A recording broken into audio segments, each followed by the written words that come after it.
In this segment, we're going to talk about PC storage components. There are a number of different types that are in use right now. The old standard is the IDE drive, and this is an example of that. The IDE drive connects to the motherboard through a ribbon cable. We have a ribbon cable lying here. One thing you know about ribbon cables is they always have a red stripe on them. The red stripe will point to pin 1. Next to that, you've got the power connector. The power connector is always a 4-pin connector. And then between the two, you've got a set of jumpers. The jumpers are used to signify whether this is a master drive or a slave drive.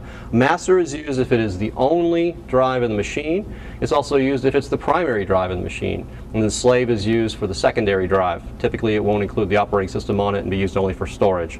IDE drives are popular and have been around for a long time. They're quickly becoming replaced by SATA, serial ATA drives. Serial ATA does require a different power connector other than the 4-pin. It looks more like a SCSI connector. Speaking of SCSI connectors, this is a SCSI card. If you use a SCSI hard drive, you must install a SCSI drive or SCSI card into the machine, and you'll see that it's got a strange looking connector here that goes along with that. SCSIs can be both internal and external as well.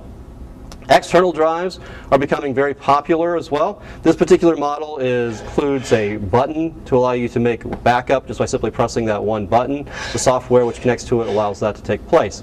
This is a USB connection. It's allowing you to connect to the machine there. You'll find that that's very popular. Also popular is including ability to connect directly to the network, so network connections. If you connect to the network, then it allows more than one machine to use that hard drive and store data on it. Flash drives are very popular. They'll store up to 4 gig of data right now. Those numbers are always increasing. They go by a number of different names: flash drives, thumb drives, jump drives, travel drives, and such, but primarily they're the same. Some of them will include features such as this one, which allows you to lock the data so that it's read-only, not overwriting what is there. Some of them will include software, so you're required to give that before you can access the data that's on them. But for the most part, they're pretty much identical.